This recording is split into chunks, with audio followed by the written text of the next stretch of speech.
Sejam todos muito bem-vindos ao meu canal Papo de Bolsa. Eu sou o Bea Aguilar, analista de investimentos CNPI, e já faço o convite para todos que são novos por aqui para se inscreverem no canal, e faço o convite para todos que aqui me assistem deixarem um like de vocês e me acompanharem até o final do vídeo, porque hoje eu quero trazer para vocês o que algumas mudanças na lei das estatais, como muitos estão observando nesses últimos dias, podem acabar impactando na Petrobras e também no Banco do Brasil. E eu trago essas duas empresas, gente, porque até um nome opcional que estavam utilizando para essa lei das estatais era a Lei Mercadante. Por quê? O próximo governo já disse, né, já nomeou o Aloysio Mercadante para a presidência do BNDES. Só que aí eles encontraram um entrave aí no meio do caminho, que era justamente essa lei das estatais, que diz o seguinte, que para alguém presidir alguma empresa pública ou fazer parte do conselho de administração, por exemplo, não pode ter atuado nos últimos 36 meses em campanha política, ou enfim, exercendo alguma função dentro ali dos partidos. E basicamente o Aloysio Mercadante fez isso, e aí o que eles estão tentando alterar é justamente esse prazo de 36 meses para 30 dias, e aí sim eles teriam o caminho livre para poder indicar políticos para empresas públicas, né? É bem verdade que essa votação, né, ela foi adiada para o ano que vem, ela já foi aprovada na Câmara dos Deputados, foi para o Senado, e aí no ano que vem, então no recesso, no retorno do recesso, né, que acontece em fevereiro, o Senado pode acabar votando, então, essa lei das estatais. E aí nós teremos um Congresso diferente do que nós temos hoje, por conta das últimas eleições, então cabe ficarmos de olho se realmente isso vai para frente, ou se vai voltar com alguma alteração, e como tudo isso vai se desenrolar. Só que o ponto é, muitos estão de olho nessa questão do BNDES, mas pouco se falou da questão de Petrobras e Banco do Brasil, que são duas empresas que estão na Bolsa de Valores e que sim podem ter algumas interferências, só que talvez não na velocidade que muitos acreditam que pode acabar acontecendo, porque eu resolvi dar uma olhada no detalhe no estatuto social dessas empresas e existem sim algumas travas que podem fazer com que esse processo não impede que aconteça, tá? Mas que ele demore um pouco mais. E eu quero compartilhar hoje isso no detalhe com vocês. O ponto sobre tudo isso é o seguinte, né, gente? Nós chegamos aonde nós chegamos, onde nós temos uma lei das estatais, justamente por conta do histórico muito ruim nosso, né? Por conta de corrupção e tudo mais. Então, eu entendo que muitos digam que, mas estatal tem que fazer o seu papel social, só que não existe papel social quando você tem empresas acometidas por corrupção sistêmica ali dentro. E que foi, por exemplo, que nós vimos com Petrobras. Então, criou-se essa lei e mais algumas outras para tentar blindar essas empresas públicas dessas questões políticas, mas estão tentando então fazer essas alterações agora, e isso pode impactar não somente o BNDES, mas outras empresas que também tem o dedo do governo. No caso de Petrobras, gente, aí eu já quero começar a entrar no detalhe com vocês sobre a questão do estatuto.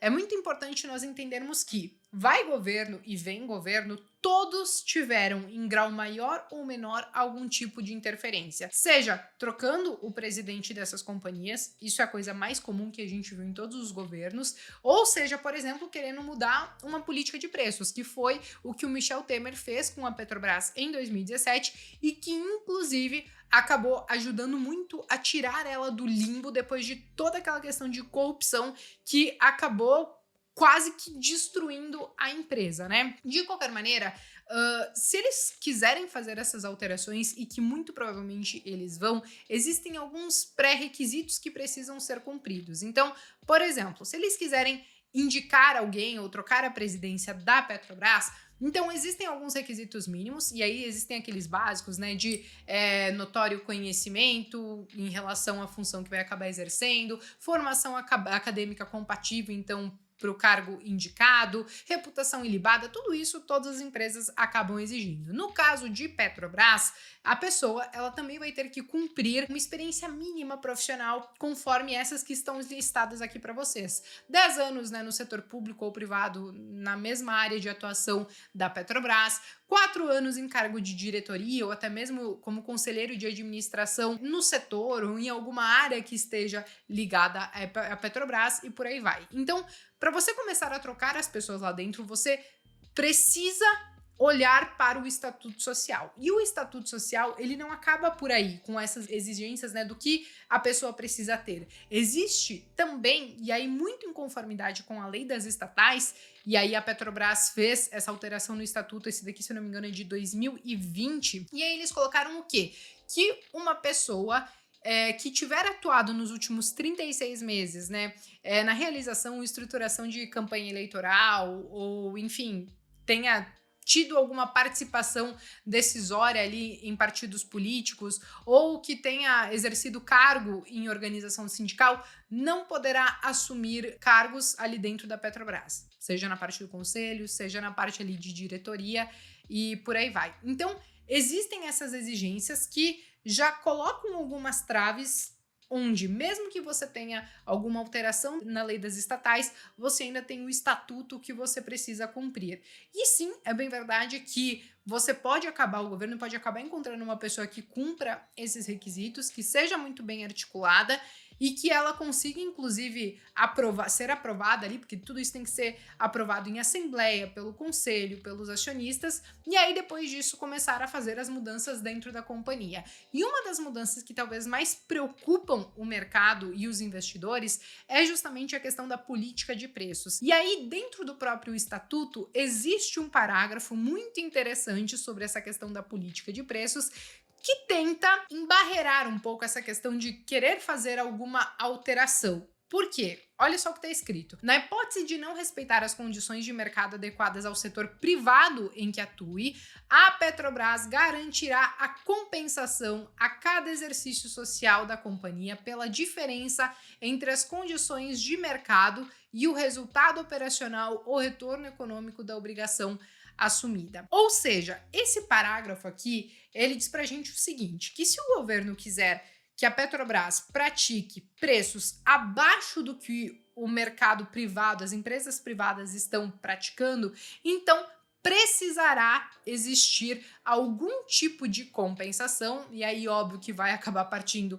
do próprio governo, para que esse mercado ele não seja, como é que eu posso dizer, talvez desmantelado, porque o que acontece? Hoje você tem a Petrobras praticando a mesma política de preços que as empresas privadas.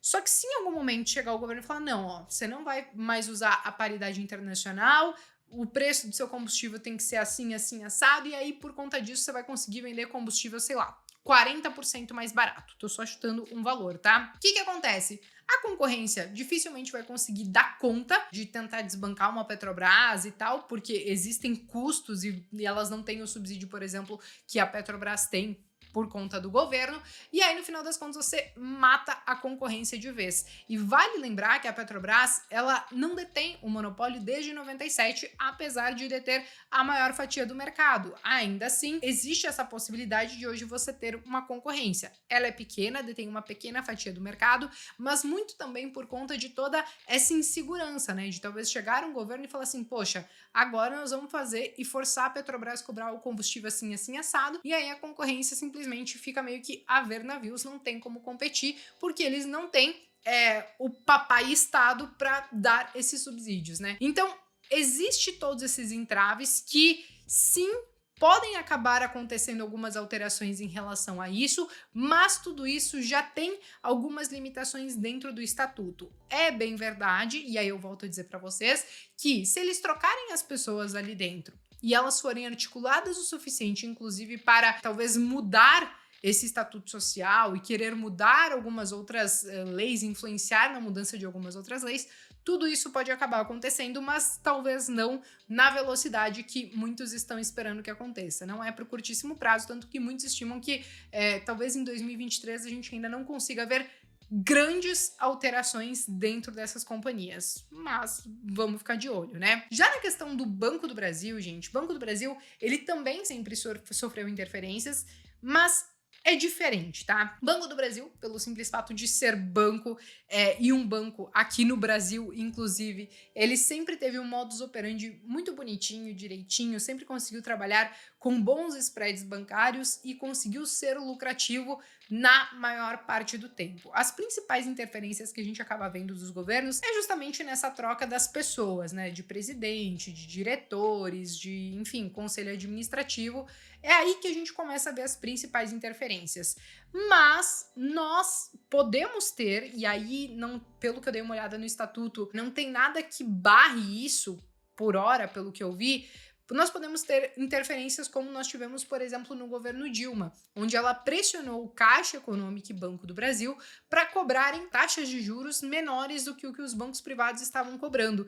E realmente assim foi feito. Ela achou que na época os bancos privados eles iriam cobrar taxas menores simplesmente porque Caixa e Banco do Brasil também estavam fazendo. Só que eu acho que ela se frustrou parcialmente, porque eu fui atrás de um histórico e basicamente nós temos o seguinte, né, que lá em março de 2012, essas eram as taxas de juros que estavam sendo praticadas para cheque especial, crédito pessoal, financiamento de veículo e de imóvel, e aí depois em setembro, depois dessa pressão que foi feita, então apenas Banco do Brasil e Caixa Econômica realmente reduziram consideravelmente as suas taxas de juros. Os outros bancos, eles mantiveram as taxas que já estavam praticando antes, com alguns pequenos ajustes, alguns pequenos cortes. Em alguns casos até aumentou, né? Como a gente consegue ver, por exemplo, no Santander. Mas o ponto é o seguinte, mesmo com esse tipo de interferência que já aconteceu e sim pode acontecer com futuros governos, dê uma olhada nesse histórico de lucro de Banco do Brasil. Ainda assim, ele conseguiu ser lucrativo ao longo dessas últimas décadas, inclusive nesses momentos onde nós tivemos algumas interferências.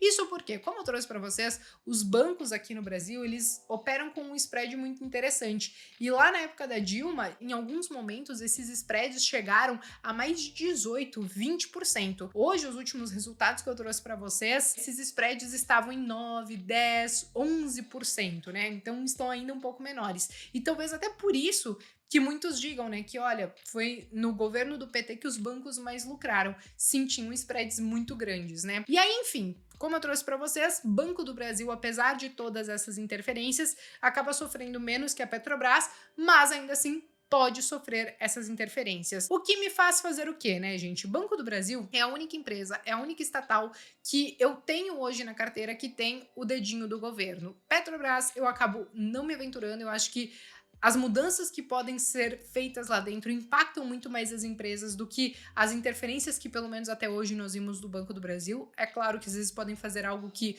nós ainda não tenhamos vivido na história, mas de qualquer maneira eu sigo acompanhando muito de perto o Banco do Brasil para caso apareça alguma coisa no meu radar que antes não estava aparecendo, para eu realmente dar uma olhada e ficar atenta se eu preciso fazer alguma alteração dentro da minha carteira. Mas de qualquer maneira, hoje eu realmente queria trazer para vocês como essa lei das estatais ela pode ser alterada e como, mesmo ela sendo alterada, nós poderíamos ainda assim encontrar algumas travas dentro desses estatutos sociais, mas que sim podem ser alterados e podem ter interferências e que muito provavelmente nós veremos alguma coisa nesse sentido. Só que o ponto é, não é da maneira tão rápida como muitos estão estimando, porque você tem todo o processo de indicar pessoas, fazer com que elas sejam aprovadas, chamar a assembleia, precisa fazer votação, e aí depois você tem que pensar nas estruturas que você quer fazer e por aí vai. Então não é uma tarefa tão fácil assim, mas óbvio que ela pode acontecer, beleza? Bom, pessoal, por hoje basicamente era isso. Eu espero que vocês tenham gostado dessas informações que eu trouxe para vocês. Se vocês gostaram, se vocês tiverem qualquer comentário que vocês queiram fazer, podem escrever aqui embaixo que eu tô sempre atenta. Eu me despeço por aqui, mas vejo vocês então no próximo vídeo.